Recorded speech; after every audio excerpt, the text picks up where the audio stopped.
अभी पढ़ने का समय है, लेकिन तू जानबूझकर अपना समय बर्बाद कर रहा है। और ये टाइम एक बार बर्बाद हो गया तो तू सिर्फ बैठकर रोते रहना कि मैंने ये क्या कर दिया। मैंने अपना बहुत ही कीमती समय बर्बाद कर दिया। और अब बैठकर सिर्फ यह सोचते रहना कि कल मैं इतना पढ़ूंगा कि वो सब कुछ पढ़ लूँगा जो आज नहीं पढ़ पाया। लेकिन मेरे दोस्त, एक बात तो हमेशा याद रखना कि ये जो कीमती समय तो बैठकर सिर्फ सोचने में बर्बाद कर रहा है, ये भी पढ़ने का समय है। लेकिन मैं जानता हूँ तो पढ़ेगा नहीं, तो पढ़ ही नहीं सकता, क्योंकि तो ख्यालों की दुनिया में चला गया है। धीरे धीरे यह दिन भी बीत जाएगा और फिर अगला दिन आ जाएगा।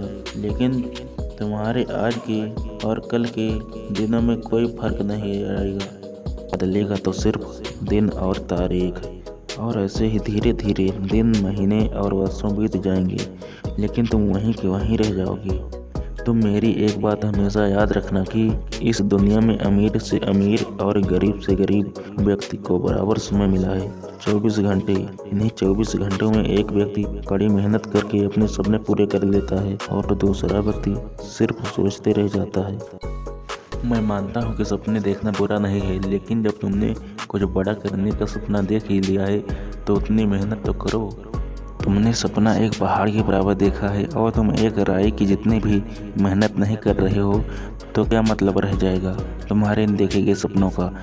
इसलिए तो उठ जा और अपने इन देखे गए सपनों के लिए मेहनत कर। याद रखना, तुझे जो भी समय मिला है, तुझे उसका एक भी सेकंड गंवाने का कोई हक नहीं है। मान लीजिए कि तुम्हारे पास 86,400 रुपये हैं। यदि उनमें से 400 रुपये चोरी हो गए तो क्या तुम इन बचे हुए पैसों को फेंक दोगे? बेशक आपका उत्तर होगा नहीं। इसी प्रकार तुम्हें एक दिन में 86,400 सेकंड मिलते हैं। यदि इनमें से 10 से 15 मिनट बर्बाद हो गए तो तुम इन बचे हुए समय का सदुपयोग क्यों नहीं करते? क्यों अपने इतने कीमती समय को यूं ही बर्बाद कर देते हो? याद रखना, तुम्हारा गंवाया गया एक सेकंड भी तुम्हें कोई वापस नहीं लौटा सकता। तो तुम इन बेकार लोगों के चक्कर में अपना जीवन क्यों बर्बाद कर रहे हो? अभी तुम एक स्टूडेंट लाइफ में हो, इसलिए अभी मेहनत से पढ़ लो, नहीं तो कोई तुम्हें पूछने वाला नहीं होगा। जब आप बाहरी दुनिया में जाते हैं तो आपसे आपकी हैसियत पूछी जाती है। ये कोई नहीं पूछता कि आपकी कितनी गर्लफ्रेंड हैं। इसलिए अभी इन सब के चक्कर में अपना जीवन न बर्बाद करो। याद रखना, समय एक ऐसी चीज़ है जो किसी को ज़मीन से उठाकर आसमान में बैठा देती है, और जो आसमान में बैठा रहता है उसे ज़मीन पर ला देती है।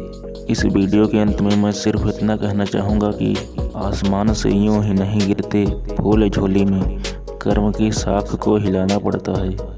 यदि आपको यह वीडियो अच्छा लगा हो तो इसे ज़्यादा से ज़्यादा शेयर करें और हमारे इस प्रयास का हिस्सा बने।